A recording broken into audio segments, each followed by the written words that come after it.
Good morning, students. Hope you all are well. So, in this chapter, we have already discussed about the digestion that generally occur in our mouth and in our stomach. So, today we will start the digestion that generally occurs in our small intestine. Okay. So, small intestine. In the small intestine, some partially digested that bolus that already digested, so partially digested soupy like chyme that reaches into the first part of the small intestine. That means from the stomach it will comes into the first part of the small intestine, and actually it is some partially digested part of the food. Okay, so the first part of the small intestine is duodenum. So duodenum receives the bile juice from the gallbladder. So already I have told that from gallbladder bile juice is secreted. So from the gallbladder bile juice will secrete, and the pancreatic juice from the pancreas. So they secrete in the duodenum part of the small intestine. Okay. So bile emulsifies the fats by breaking down the large fat molecules into some smaller droplets. That means the bile that is generally secreted from the gallbladder that help in the breakdown of the fat molecules from its larger molecules to its smaller droplets. And bile also provides an alkaline medium in the duodenum for the pancreatic enzymes to act. Okay, so means they develop a alkaline medium for the pancreatic enzyme. So the pancreas secretes some digestive enzymes. Okay, so pancreas secretes some digestive enzyme that chemically break down the complex food molecules into its simpler ones. All we have to do that we have to break down the complex part of the food into the simpler part, so that we can absorb the nutrients from the food. So these enzymes include the pancreatic amylase. The amylase enzyme generally help in the digestion of carbohydrate, and trypsin. Trypsin generally occurs on protein for the digestion, and the lipase generally occurs on fat. That means in pancreatic enzymes, in pancreatic juice, three enzymes are there: amylase that acts on carbohydrate, trypsin that acts on protein, and the lipase that generally acts on fat. So here you can see the fat globule. These are the complex and bigger portion, and biles act on this fat globule and make the fat globule into very small fat droplets. So these reactions you have to note down that the pancreatic amylase, the enzyme that is written on the arrow, so it generally acts on the carbohydrate, and it converts the carbohydrate into maltose plus other sugars. That means maltose and the other sugars, these are the simplified form of the carbohydrates. Next is trypsin, the enzyme that is written above the arrow. It acts on protein and peptones, and it converts it into peptides, another the simplified form of protein. And the lipase, that is the fat digesting enzyme that acts on emulsified fat and convert it into its simpler form, that is a fatty acid and glycerol. Okay, so from the duodenum the chyme then passes into the jejunum, that means the next part of the small intestine, and after that into the ileum.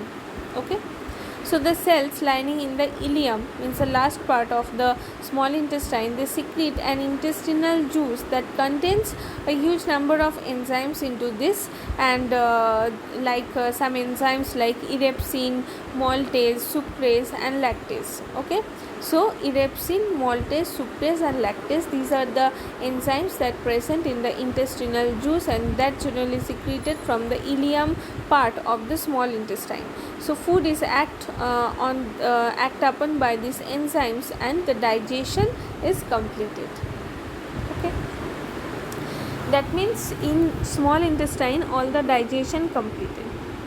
After that, next the final product of digestion, the carbohydrates are converted into its simplest form, that is the glucose. Okay, so the simplest form of carbohydrate is glucose. So glucose served as an important source of energy obviously in our body, and the proteins are converted into the amino acid. It is obviously the simplest form of the protein, amino acids. Amino acids are generally help in the growth and repair of our body cells, and fats are converted into fatty acid and glycerol. So these are also the simplest form of the fat, and this fat generally stored under our skin for our future to utilize it, or it also acts give us energy also. Next is digestion to completed. Now we have to take the nutrients, so the next step is absorption. So absorption generally occurs mainly in small and large intestine, mainly in small intestine. So in small intestine, the digested nutrients are absorbed in the small intestine through a unique structure. Okay, so it is a finger-like projections that generally occur from the inner lining of the small intestine. As you can see in the diagram, it is a finger-like structure or finger-like projections that develop from the inner lining of the small intestine, and it is known as villi.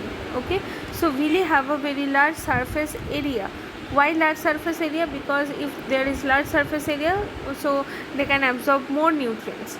So each villus is supplied by a network of blood capillaries. As you can see in this diagram, some blood capillaries are also connected with the epithelial layer of the villi, so that the nutrients are easily absorbed from the intestine, and after that it is transported into the bloodstream. So that is the absorption in small intestine. Next is in large intestine, some undigested food that passes into the large intestine, from where the remaining water is get absorbed. Okay, and the last and the undigested part, in the indigestible part, the food matter, they will move out from our body in the form of feces. Next part is assimilation.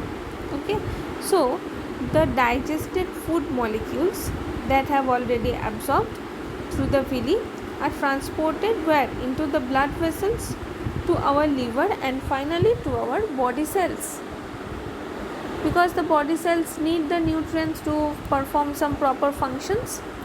So they are utilized for building new protoplasm, for building new cells, for using energy, and any kind of repair in our body. So this process is called assimilation. That means actually assimilation means utilizing of the nutrients. Next is, what is the role of liver, the organ liver, in this assimilation? So liver converts the extra glucose molecule of the blood into glycogen for storage, generally into our liver and into our muscle cells. So what liver do? So liver converts the glucose molecule, means the extra glucose molecule, into the glycogen molecule for the storage in liver and muscle cells. So when the body requires some extra energy, the glycogen again converted back into glucose. And the liver converts the extra amino acids, that is the simplest form of the protein. So they generally convert the excess amino acid into urea. It is obviously, urea is a type of waste. The kidney then removes the urea from our blood. It detoxifies the blood of harmful substances such as alcohol. And the last step is egestion.